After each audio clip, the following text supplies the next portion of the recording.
GB1 is the new identity of Athena Racing, the British America's Cup team founded by Sir Ben Ainslie in 2014. Sir Ben Ainslie is GB1's team principal. He is joined by world-renowned sailor Ian Walker as CEO. Dylan Fletcher, MBE, returns for his second America's Cup campaign as GB1's helm.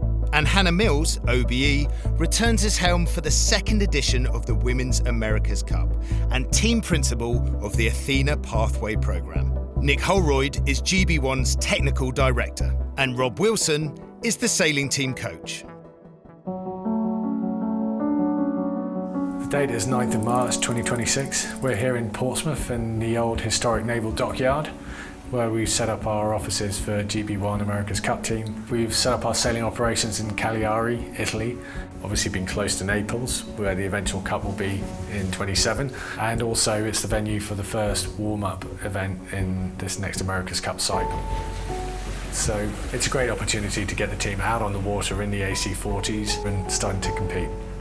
The America's Cup is a pretty complex competition. There's a lot going on both on and off the water.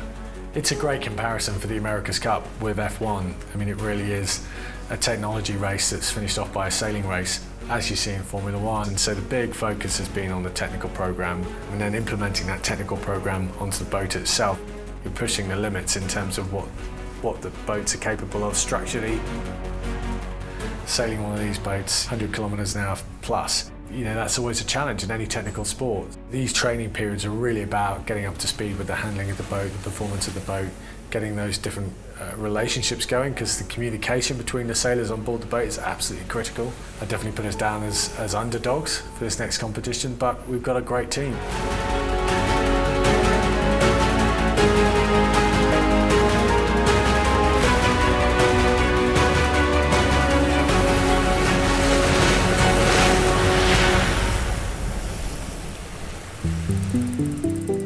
With their AC75 currently being modified, GB1 are training in the AC40 to improve communication, master racing techniques and practice for the upcoming preliminary regattas. We've completed our first day of training in the AC40 with the GB1 squad. We had a couple of the rookies on board. We had Finn with us and Ryan. We're bringing new blood into the team. The Athena Pathways are Youth and Women's America's Cup programme. We've got Finn Dickinson, this is kind of his first America's Cup, and he's jumped in with the GB1 guys in the driving role, and it's really cool to see kind of Pathways people actually working their way through the programme. The partnership between GB1 and the Athena Pathway is designed to seek future British talent for the America's Cup. Finn and Ryan Littlechild were trialled on the simulator in Weymouth in the UK. They were then selected to join the senior GB1 team in Cagliari for further trials. I only got told about 5 or 6 days ago that I would be coming out here and jumped at the opportunity. But you've got to be really careful as the wind would tremor of squashing that leeward board. Basically, it's really easy to overpower it. Yeah, I'm incredibly grateful to be here and being brought out here to train with the team and learn all the areas of how a cup team operates, and yeah, I'm excited to see what happens. This morning we had a bit of a debrief from yesterday, sort of, I guess, teething things from our first day on the water that we were looking at, and we're really keen to get back out there. So, after an incredible session, just at the end of the day, the boat went dead, so we lost power. But it basically one of the blocks blew up from the shock loading from the sea state, which has unfortunately cost us a day of sailing. Unable to get on the water, the team must make sure no time is wasted. as a result of that issue yesterday, we're now today with the extra time, we're going to be in the water doing a bit of respirator training. Yeah, I guess like we're preparing for any situation that can happen, and yeah, hopefully nothing ever bad happens, but if it does, we're fully prepared for anything. Today we're going to replicate a more severe scenario where they're trapped underneath the surface of the water and they're pinned against a yacht or another object. So the whole purpose is they'll be underneath one of these chase boats, which is going to reenact that object. I'm then going to go down, offer them my alternate air source, which is on my BCD. I'll then pull them from the obstruction, we'll come up to the surface. Pretty much he pushes us on the water and we have to get our spare air out and start breathing through that. basically practicing last breaths in the tank. So as the tank's running out for tropical breathing, so we're probably going to go. Everybody's going to try and drown us again on day 2.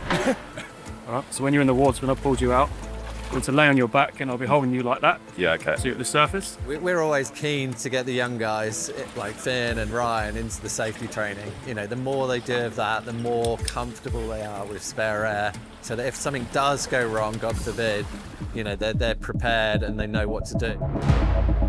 When I was about 13, I had a near drowning experience. I had my neck caught round a rope on the boom and the boat was fully inverted and I couldn't quite get my mouth to the surface, and I was underneath there for about 2.5 minutes and unconscious when they pulled me up. After that drowning experience, I've always struggled a bit with boats that are easier to get tangled in underwater. But it's definitely got better with time, and hopefully with this training it'll just kind of help me reset and help me not panic if it does happen.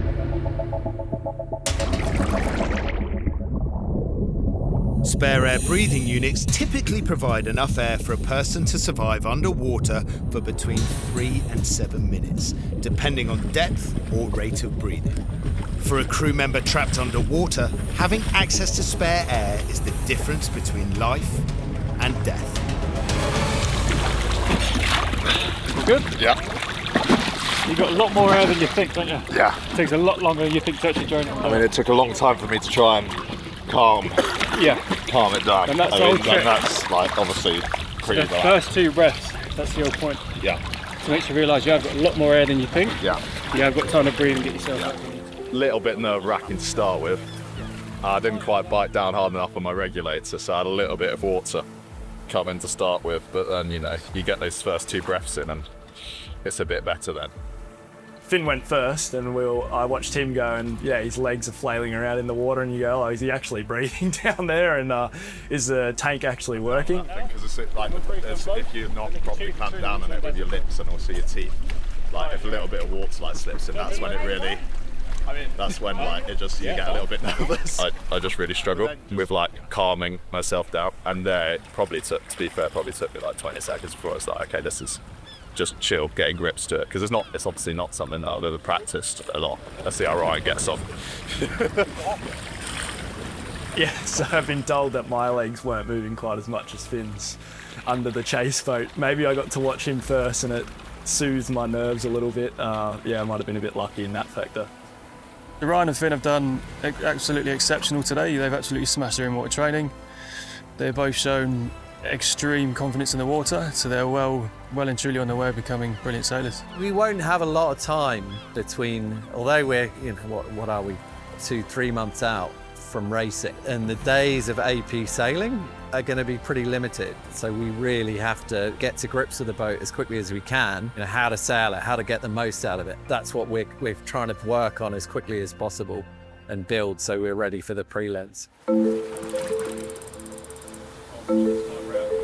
So on the left there's a picture of Chase 4 last campaign, and then on the right is what we're doing now, so you can see like very minimal. Today looks a little different to our first day's training. Much lighter wind today, probably right at the bottom end of the AC40, sailing like 6 to 7, maybe 8 knots. And so we've been chatting through this morning how we can get the AC40 on the foils and how we can pull off those foiling manoeuvres right at the bottom end. Looks like we'll be out on the water today, breeze looks good. Hopefully we'll be getting around a race course today and starting to put the boat to its paces. But yeah, big thanks to the whole team of getting us this far. It feels like a great start to the journey. Yeah, it's a nice afternoon. I think it's going to, you know, sea state's going to be less than the other day. Hopefully it's around 0.3, 0.4. And they're obviously on the J1, so pretty light winds. The J1 is the largest of the 3 One Design head sails available for the AC40, typically best suited for the lighter end of the wind range that the AC40 sails and races in. Yeah, it always feels good getting out for a sailing day, and you know, once we get around the wall, it'll be a lovely day out there, and we're probably going to be out for best part of 4 hours. We've got a really good squad of sailors, but there's still a lot of work to do. You know, it's a real race against time, especially for the prelim regattas coming up pretty soon, especially when you think about the number of sailing days we've got. The preliminary regatta in May 26 is the first in a set of racing events in the lead up to the America's Cup. These will be raced in the AC40 in its strict one design configuration. It's an opportunity for the teams to line up and face one another in a series of fleet races leading to a match race final. Speed's okay there, no slurs now. There's lots of choreography between the 4 crew on board and how we manage the foils, how we manage the sails, and so it's been a while since we've done that, so we're looking to see how we get on. Transition, 2-1, full up. The plan today for the session, focusing on straight line and the target. So, getting the most out of the boat speed when we're going in a straight line towards the wind, upwind and downwind. And then we really pushed into the boat handling side, looking at the technique for the tacks and the jibes. And then we got onto a virtual race course. So putting it all together, adding a start in there, and then doing laps of the course. Come by. 2-1. Up. Find that right height then. Okay, so 1 metre on right height. Yes, how long do I need to hold it down for? Because I'm struggling to get it off. You've got to put it at a metre, to a metre 10, otherwise the boat will be in the water. So I went to 110 there. Okay, let's just stop and go sail down here. There's clearly something going wrong. It's weird. Like the emergent target isn't overly high, and it's almost like not bringing the flap down. Yeah. Okay, each up in, happy to take the chase boat. Coming in with chase. We've been sailing the 2 first hours really well. I mean, the boat was performing really good. Then the sailors noticed some weird behavior on the pump. So we just made the boat stop to do a couple of checks.